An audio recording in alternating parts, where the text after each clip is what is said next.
Os carros modernos estão repletos de mecanismos e tecnologias de segurança. E por incrível que pareça, os faróis dos carros são atualmente uma dessas tecnologias de segurança. Seu grau de importância e necessidade é tamanho que pode ser equiparado com os airbags e os cintos de segurança. Os faróis de um carro desempenham também um papel crítico para a aparência e a identidade do veículo. É possível identificar a marca de um veículo apenas olhando para o formato de seus faróis.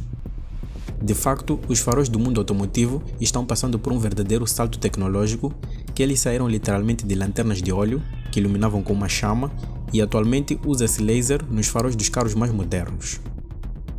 Os engenheiros sempre buscaram melhorar o alcance do feixe de luz e abaixar o consumo energético dos faróis, mas também acrescentaram novas tecnologias, como por exemplo, a capacidade deles se mexerem para cima e para baixo, para a esquerda e para a direita, para acompanhar o movimento de giro do volante e as inclinações da estrada. E em projetos mais recentes, os faróis são capazes até mesmo de projetar informações na estrada, como por exemplo sinais de trânsito. E se você já se perguntou do porquê de luzes dos carros mais modernos serem extremamente brancas e até por vezes tenderem para a cor azul, e do porquê de serem tão fortes, eu responderei a essas perguntas no decorrer desse vídeo.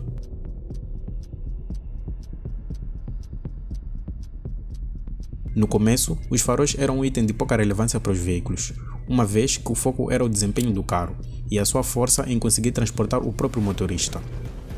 Naquela época, os trajetos se encontravam em péssimas condições e não existiam estradas. Além disso, não se conduzia de noite. Então, as luzes não eram um item necessário. Mas com o passar do tempo, surgiu a necessidade de se adicionar algum tipo de luz para tornar os veículos mais visíveis uns para os outros, durante o trajeto.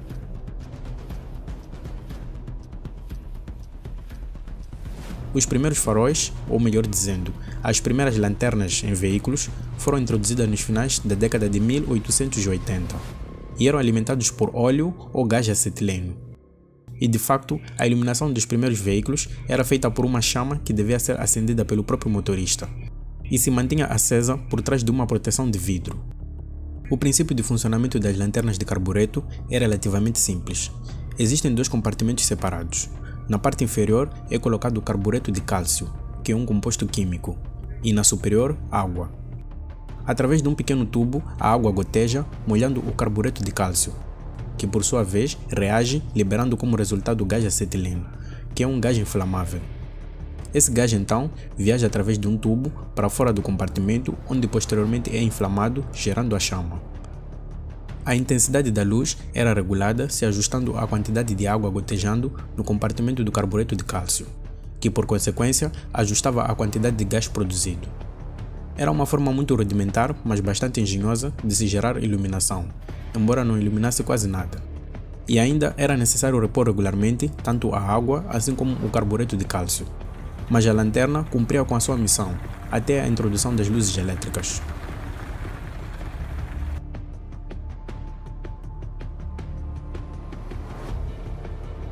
As primeiras luzes elétricas foram introduzidas no ano de 1898 pela empresa Columbia Electric Vehicle Company. No entanto, apenas em 1904 é que a Peerless introduziu as luzes elétricas como uma opção em seus veículos. Cerca de 4 anos depois, a empresa britânica Pockley Automobile Electric Lighting Company foi uma das primeiras empresas a desenvolver sistemas de iluminação elétrica para automóveis, que incluía luzes dianteira, traseiras e laterais. O sistema utilizava uma bateria de 8 volts para alimentar as lâmpadas elétricas, oferecendo uma fonte de luz mais confiável e segura que as lanternas de acetileno e óleo. No entanto, a luz produzida era de baixa intensidade, de maneira que mal iluminava o trajeto, e além disso o feixe se dispersava ao invés de ser focado.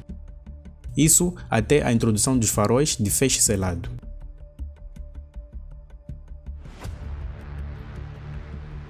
Quando olhamos para a maioria dos carros clássicos, notamos que seus faróis são maioritariamente encapsulados e são projetados de maneira que seu design flua com o design do veículo. Isso não é apenas esteticamente bonito, mas também contribui para um maior tempo de vida útil da lâmpada que se encontra no interior, uma vez que ela está protegida dos elementos. Eles foram introduzidos nos carros pela primeira vez em 1939, nos Estados Unidos, e foram desenvolvidos pela General Electric, e se tornaram obrigatórios em todos os carros novos vendidos nos Estados Unidos a partir de 1940. O farol é composto de 3 partes principais: a lâmpada, que é a fonte de luz, geralmente feita de um filamento de tungstênio, As lâmpadas podem ter filamentos únicos ou duplos para permitir a alternância entre farol baixo e farol alto. Um refletor parabólico, geralmente feito de metal ou revestido com uma superfície refletora e está posicionado atrás da lâmpada. Ele é projetado para direcionar a luz emitida pela lâmpada para frente em um feixe controlado e focado. A lente é a parte frontal da unidade selada e é geralmente feita de vidro. A superfície da lente é moldada com padrões específicos para dispersar a luz de maneira uniforme e reduzir o ofuscamento, proporcionando uma iluminação adequada na estrada. Os únicos problemas com esse tipo de farol eram o alto consumo de energia, o baixo tempo de vida útil da lâmpada, a necessidade de trocar todo o conjunto uma vez que a lâmpada queimasse e a luminosidade pouco adequada que ele produzia. Para superar todos esses problemas, os engenheiros vieram com um novo tipo de farol, chamado de faróis halógenos.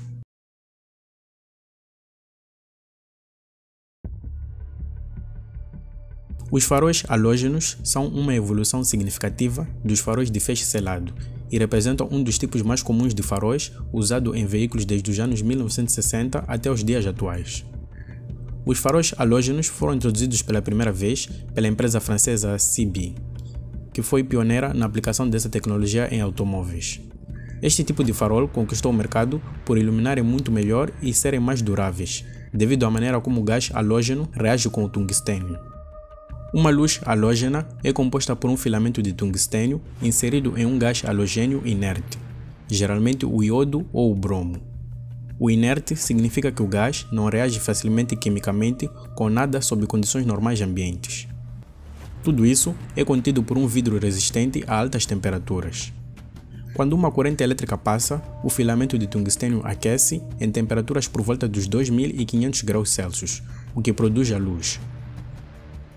A luz de um farol halógeno é amarela devido ao aquecimento do filamento de tungstênio e pela maneira como o gás halogênio reage com o tungstênio. A principal vantagem é que o gás ajuda na redeposição das moléculas evaporadas do tungstênio de volta no filamento, o que prolonga a vida útil da lâmpada. As lâmpadas halógenas estão no patamar dos 3000 kelvins na escala de temperatura de cor, ficando logo acima das lâmpadas incandescentes. Basicamente, quanto mais alto o valor, mais branca é a luz. Existem algumas lâmpadas halógenas que funcionam em temperaturas maiores na escala de temperatura de cor, posicionando-se no patamar dos 3200 a 4200 kelvins. Mas se quisermos faróis que emitam luz branca, precisamos considerar um outro tipo de luz.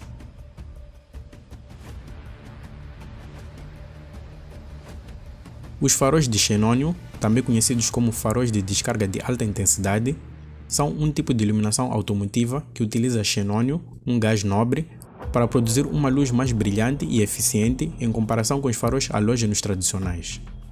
A principal diferença é que a lâmpada de alta descarga contém gás xenônio e não possui um filamento como as lâmpadas halógenas. Em vez disso, ela utiliza um arco elétrico entre dois elétrodos separados para gerar luz. Quando a lâmpada é ligada, uma alta tensão é aplicada para ionizar o gás xenônio e criar um arco de luz entre os elétrodos, produzindo uma luz extremamente branca e brilhante. Os faróis de xenônio requerem um reator, ou ballast no inglês, para poder funcionar. O reator regula a voltagem e a corrente elétrica necessária para iniciar e manter o arco elétrico na lâmpada. O reator aumenta a voltagem inicial para cerca de 20.000 volts para iniciar a lâmpada, e depois reduz gradualmente para cerca de 85 volts para manter o arco elétrico e, consequentemente, a lâmpada acesa. É algo extremamente engenhoso, com a vantagem de que os faróis de xenônio produzirem uma luz até 3 vezes mais brilhante do que as lâmpadas halógenas, melhorando significativamente a visibilidade noturna. Além disso, eles são mais eficientes em termos de energia e geralmente têm uma vida útil mais longa do que as lâmpadas halógenas, durando até 2000 horas ou mais. A luz dos faróis de xenônio pode iluminar até 400 metros à frente, em comparação com os 300 metros da luz halógena. E eles têm uma temperatura de cor que se aproxima mais da luz natural do dia, geralmente entre os 4000 e 6000 kelvins, produzindo uma iluminação mais natural e reduzindo a fadiga ocular. Os faróis de xenônio produzem uma luz azulada devido às características físicas do gás xenônio e ao processo de ionização que ocorre dentro da lâmpada. As desvantagens deste tipo de luz é que são mais caras de fabricar e substituir em comparação com os faróis halógenos. Além disso, requerem a instalação de reatores e, se não forem ajustados corretamente, os faróis de xenônio podem causar ofuscamento para os motoristas que vêm no sentido contrário, devido à sua intensidade luminosa.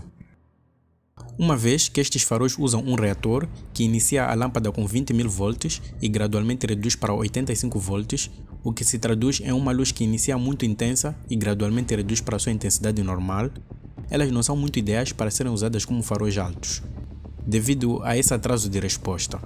Por isso, existem os faróis bi-xenon, que usam a mesma lâmpada, que é extremamente brilhante, para alternar entre máximo e mínimo. Isso é feito por um dispositivo que é um bloqueador mecânico que, quando está levantado, bloqueia a parte da luz emitida, criando assim um feixe de luz perfeitamente direcionado. Quando o farol alto é acionado, esse dispositivo abaixa, permitindo agora que toda a luz emitida passe livremente, criando assim uma iluminação mais ampla. Este tipo de farol só perde para os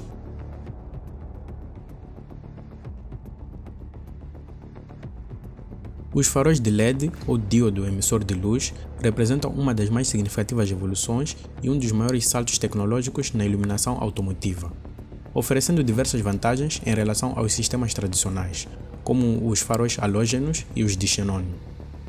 Os LEDs são pequenos e podem ser organizados em várias configurações, permitindo designs de faróis mais criativos e aerodinâmicos. Isso oferece aos fabricantes de automóveis a capacidade de criar assinaturas de iluminação distintivas e estéticas modernas. Os LEDs são semicondutores que emitem luz quando uma corrente elétrica passa através deles. Esses materiais semicondutores geralmente são uma combinação de galho, arsênio e outros elementos. Esses materiais têm propriedades específicas que permitem a emissão de luz quando a eletricidade é aplicada. Este processo é altamente eficiente e converte a maior parte da energia elétrica em luz, com muita pouca perda de calor. Os LEDs são extremamente eficientes em termos de energia, consumindo menos eletricidade para produzir a mesma quantidade de luz em comparação com as lâmpadas halógenas e de xenônio. Isso resulta em menor carga sobre o sistema elétrico do veículo e potencialmente melhora a economia de combustível. Os faróis de LED têm uma vida útil muito longa, frequentemente durando mais de 20.000 horas de uso, o que pode superar a vida útil do próprio veículo. A luz emitida pelos LEDs é brilhante e clara, com uma temperatura de cor que se aproxima da luz do dia, normalmente entre os 5.000 kelvins e os 6.500 kelvins, ou seja, muito superior às lâmpadas halógenas e de xenônio. Isso proporciona excelente visibilidade noturna e reduz a fadiga ocular. Os LEDs são extremamente eficientes em termos de energia, consumindo menos eletricidade para produzir a mesma quantidade de luz em comparação com as lâmpadas halógenas e de xenônio.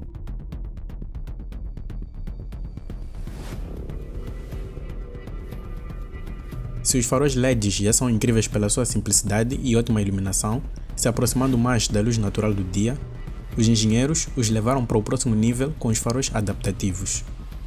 Eles são essencialmente faróis LEDs, mas o foco é melhorar a experiência de condução e a segurança, movendo os faróis em sincronia com o giro do volante. Assim sendo, durante as curvas, os faróis adaptativos podem girar horizontalmente em cerca de 15 a 20 graus em cada direção, ou seja, esquerda e direita a partir da posição central. Isso permite que os faróis acompanhem o ângulo de giro do volante e iluminem a estrada na direção em que o veículo está virando, evitando assim que áreas da curva fiquem sem iluminação. Além do movimento horizontal, alguns sistemas adaptativos também podem ajustar a elevação dos faróis, ou seja, o ângulo vertical, para otimizar a iluminação em colinas ou quando há mudanças na inclinação da estrada. Esse ajuste vertical é geralmente mais limitado, variando de 1 a 5 graus. Esses faróis se movem graças a pequenos motores situados atrás deles. Carros com esse tipo de faróis usam uma combinação de câmeras de rastreamento, sensores e algoritmos para rastrear em tempo real outros carros na estrada, movimentos do volante e diversos outros parâmetros para prever e se adaptar às curvas, dentre diversas outras condições adversas na estrada, permitindo sempre a mais adequada iluminação possível.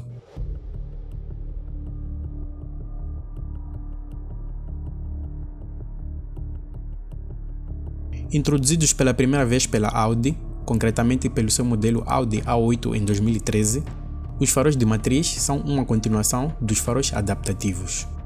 Eles usam uma série de pequenos LEDs organizados em uma matriz, sendo que cada LED pode ser controlado individualmente para ligar, desligar ou ajustar a sua intensidade de forma independente. Assim sendo, em cada farol há uma série de vários LEDs que podem ser controlados individualmente, criando assim uma variedade de padrões de luz. Os faróis de matriz ajustam automaticamente a distribuição de feixe de luz com base nas condições de condução. Isso inclui a capacidade extremamente importante de reduzir ou apagar completamente certos segmentos de LEDs, para evitar o ofuscamento de motoristas no sentido contrário, enquanto mantém a estrada à frente perfeitamente iluminada, uma vez que a luz emitida por esse tipo de farol é bem intensa e focada. Funciona da seguinte maneira: quando os faróis estão no alto ou máximo, situação que causaria muito ofuscamento para os demais motoristas, o sistema usa uma câmera para detectar e rastrear em tempo real outros veículos no sentido contrário. Assim que for detectado um veículo à distância, o sistema automaticamente apaga alguns LEDs, criando assim uma sombra ou zona escura ao redor do carro no sentido contrário, mantendo esse tal carro continuamente na zona escura até passar completamente por ele. É um sistema extremamente refinado e com tempo de resposta muito bom. Além disso, o sistema também cria e mantém o veículo na frente na zona escura, evitando assim ofuscamento nos retrovisores. O sistema também pode criar múltiplas zonas escuras para múltiplos carros, dependendo da condição.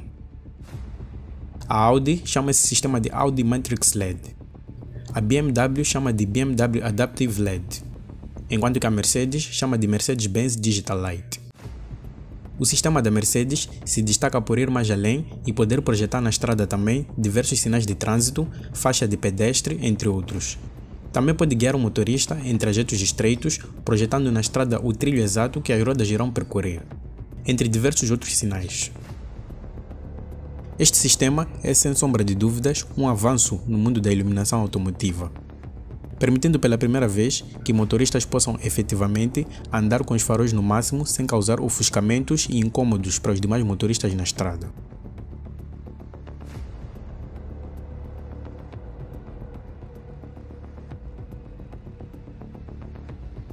A tecnologia de iluminação a laser é o próximo grande passo que o mundo da iluminação automotiva está dando. Ela está atualmente disponível em apenas alguns protótipos e alguns poucos e seletos modelos de carros de luxo, como o BMW i8 híbrido. Todo o sistema é extremamente compacto em relação aos LEDs e pode iluminar a até 600 metros ou mais, consumindo metade da energia que os sistemas LEDs consomem. E além disso, o tempo de vida do sistema é superior ao tempo de vida útil do próprio carro. A tecnologia de faróis a laser é bastante sofisticada e envolve diversos componentes e princípios físicos para funcionar corretamente. Os faróis a laser usam diodos emissores de laser, ou laser diodes, como fonte de luz. Estes diodos emitem luz azul com alta intensidade. A luz laser é escolhida devido à sua capacidade de produzir um feixe concentrado e com alto nível de luminância. A luz azul, emitida pelos diodos laser, é direcionada para um material fosforescente.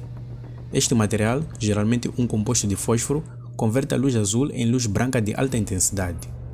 O processo de conversão é crucial, pois a luz laser direta pode ser prejudicial aos olhos humanos e não é adequada para o uso como luz de farol. Depois que a luz é convertida em luz branca, ela é direcionada por meio de um sistema óptico, que inclui uma série de lentes e refletores. Esse sistema é projetado para ampliar e direcionar a luz de forma precisa para a estrada. O sistema óptico é fundamental para garantir que a luz seja distribuída uniformemente e atenda aos regulamentos de segurança. Devido à sua intensidade de luz gerada, os faróis a laser podem produzir uma quantidade significativa de calor. Portanto, eles são equipados com sistemas de arrefecimento para dissipar o calor e evitar danos aos componentes. Esses sistemas podem incluir dissipadores de calor e ventoinhas para manter a temperatura dentro dos limites seguros. O mesmo é feito nos faróis LEDs, principalmente nos faróis de matriz de LED. Essa tecnologia representa um avanço significativo na iluminação automotiva, oferecendo benefícios em termos de alcance e eficiência. No entanto, possui um alto custo, tem seus riscos e ainda é proibido em diversos países, uma vez que em casos de falha, os lasers podem emitir radiação prejudicial aos seres humanos.